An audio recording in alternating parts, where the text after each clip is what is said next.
जय जगन्नाथ पिला माने welcome back to my YouTube channel Matha education. तो पिला माने आज आम पढ़ा जुक्त 2 द्वितीय वर्ष समाज विज्ञान यूनिट 2 जाति व्यवस्थार प्रकार्य अपकार्य आम देखीले हैला। आज आम देखा जाति व्यवस्था परिवर्तन। तो पिला माने change in the caste system जाति व्यवस्था कौन सब परिवर्तन होती ना पिला माने पुरातन समाज रे जाति व्यवस्था रे एक मुख्य सामाजिक अनुष्ठान रूपे प्रभावित करि आसी। किंतु समय क्रमे आधुनिकीकरण गमनागमन और जोगाजोग उन्नति फल समाजर द्रुत परिवर्तन घटी और यह जाति प्रथा को यथेष्ट प्रभावित करिछि।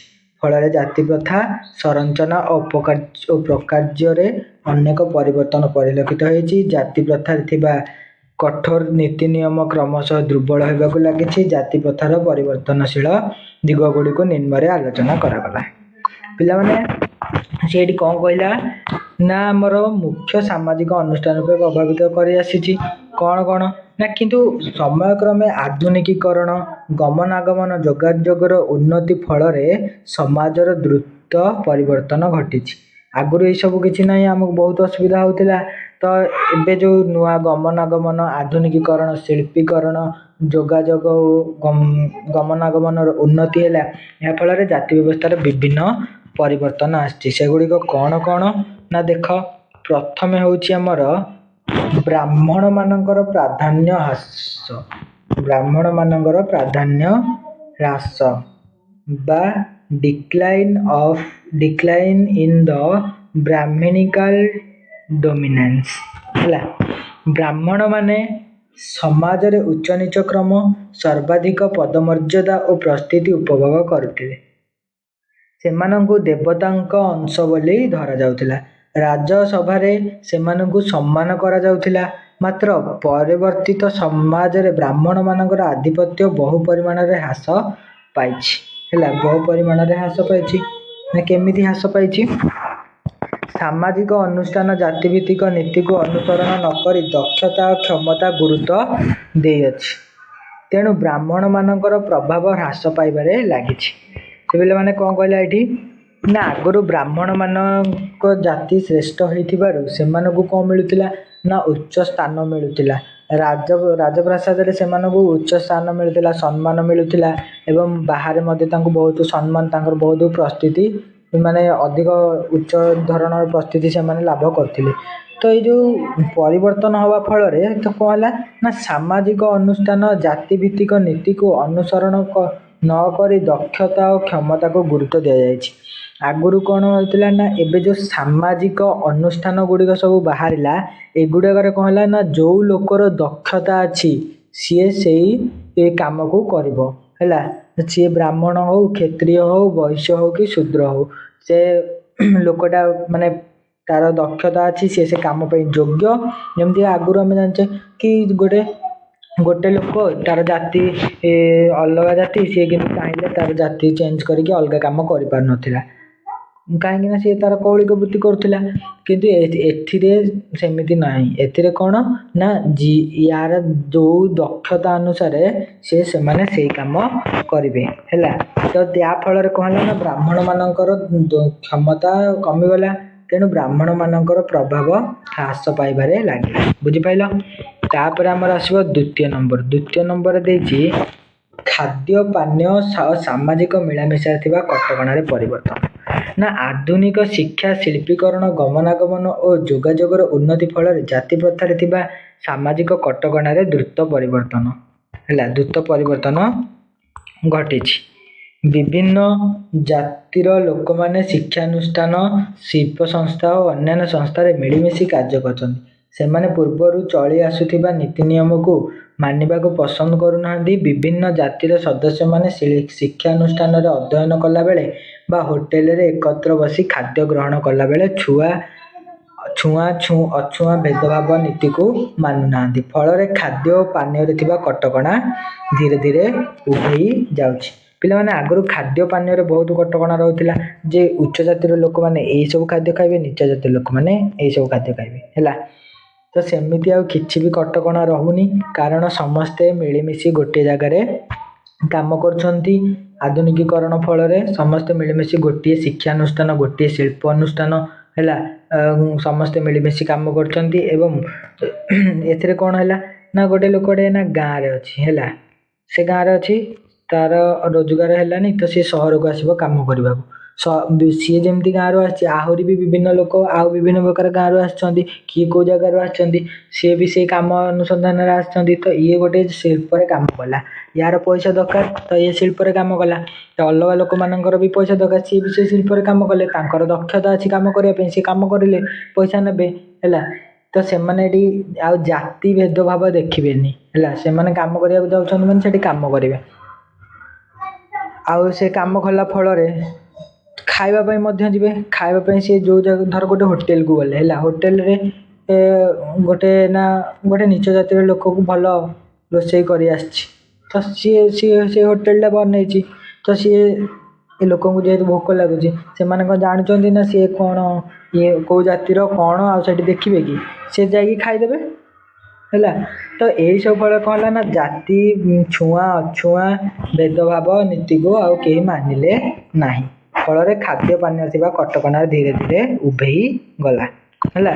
ତାପରେ 3 ନମ୍ବର ଦେଇଛି କ'ଣ ନା ବିବାହ ସମ୍ବନ୍ଧୀୟ କଟକଣାରେ ପରିବର୍ତ୍ତନ, change in the restriction of regarding marriage ହେଲା। ମାନେ ଯେଉଁ ଅନ୍ତର୍ବିବାହ ଜାତି ପ୍ରଥାର ଏକ ମୁଖ୍ୟ ଲକ୍ଷଣ ଭାବେ ପ୍ରଚଳିତ ହୋଇ ଆସୁଥିଲା। ଜାତି ବାହାରେ ବିବାହ ନିଷେଧ ଥିଲା, କିନ୍ତୁ ଆଧୁନିକୀକରଣ, ପାଶ୍ଚାତ୍ୟ ଶିକ୍ଷା ଓ ନାରୀ ଶିକ୍ଷାର ପ୍ରସାର ଏବଂ ବିଶେଷ କରି ହିନ୍ଦୁ ବିବାହ ଆଇନ 1955ର, ପିଲାମାନେ ଏଟାକୁ ମନେ ରଖ, ହିନ୍ଦୁ ବିବାହ ଆଇନ 1955ର ପ୍ରସାର ଫଳରେ ହିନ୍ଦୁ ବିବାହରେ ଥିବା କଟକଣାରେ ପରିବର୍ତ୍ତନ ଘଟିଛି। ଏହି ଆଇନ ବଳରେ ଅନ୍ତର୍ଜାତି ବିବାହ ଆଇନ ସମ୍ମତ ହୋଇଛି। ଜାତି ବାହାରେ ବିବାହ ପାଇଁ ପୂର୍ବ ଭଳି କୌଣସି କଠୋର ଦଣ୍ଡର ବ୍ୟବସ୍ଥା ନାହିଁ, ବରଂ ପରିବର୍ତ୍ତିତ ସମୟ ଅନୁସାରେ ଅନ୍ତର୍ଜାତି ବିବାହ ସମାଜରେ ଗ୍ରହଣୀୟ ହୋଇଅଛି ଏବଂ ବିବାହ କ୍ଷେତ୍ରରେ ଥିବା କଟକଣାର ପ୍ରାଧାନ୍ୟ ହ୍ରାସ ପାଇଛି ହେଲା। କ'ଣ ହେଲା ନା ଆଗରୁ କ'ଣ ଥିଲା, ଆଗରୁ ଥିଲା କି ଆମେ ଯିଏ ଯେଉଁ ଜାତିର ସିଏ ସେଇ ଜାତିରେ ବିବାହ କରିବ ହେଲା, ଅଲଗା ଜାତିରେ ବିବାହ କରିପାରିବ ନାହିଁ। ଯଦି ସେ ଅଲଗା ଜାତିରେ ବିବାହ କରିଥିଲା ତାହେଲେ ତାକୁ ଜାତି ପଞ୍ଚାୟତ ଦ୍ୱାରା ଦଣ୍ଡ ଦିଆଯାଉଥିଲା ହେଲା, ସେ ଜାତିରୁ ବହିଷ୍କୃତ କରାହେଉଥିଲା, ନିଆଁ ପାଣି ବନ୍ଦ କରାହେଉଥିଲା।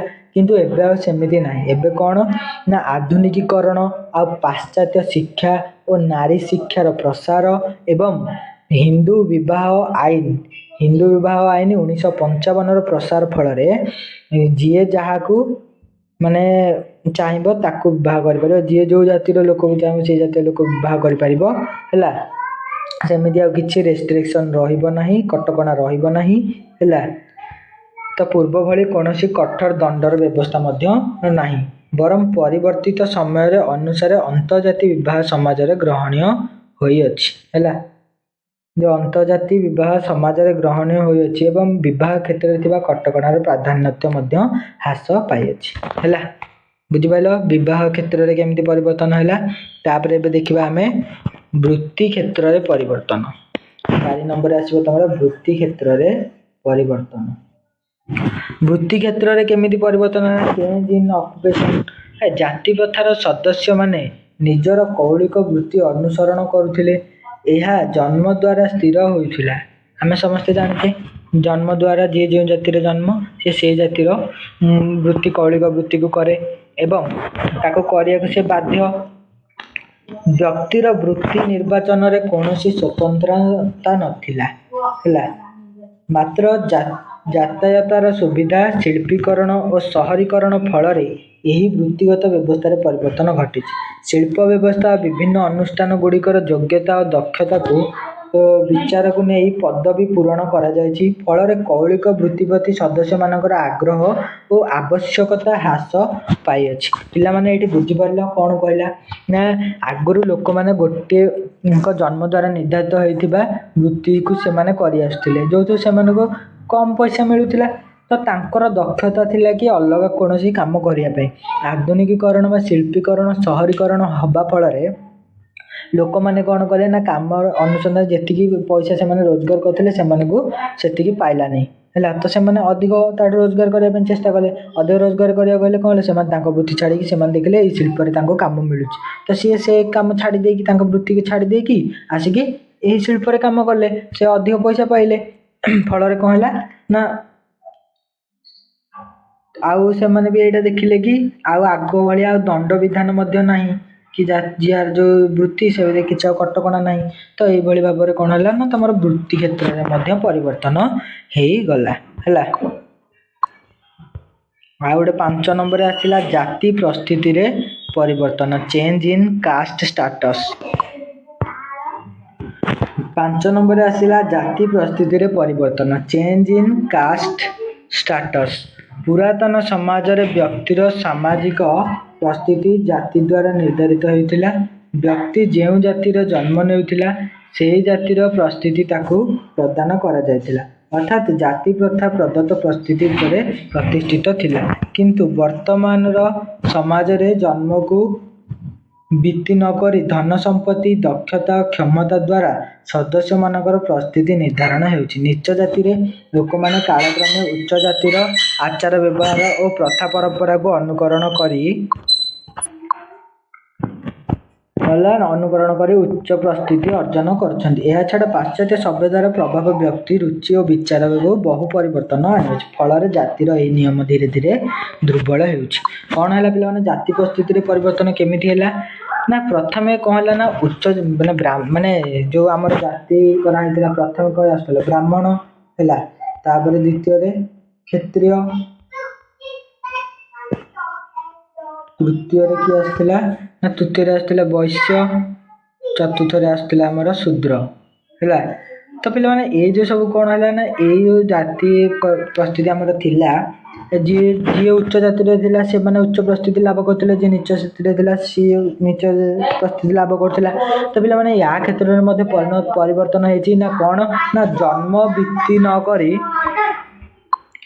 करी कौन ना तांकर दक्षता धन संपत्ति एवं क्षमता द्वारा सदस्य मानकर परिस्थिति निर्धारण होउछि। एबे ना नीच जातिर लोक मान पाखरे कालक्रमे उच्च जातिर आचार व्यवहार प्रथा परंपरा को अनुकरण करी उच्च परिस्थिति अर्जन करछन्ति हैला।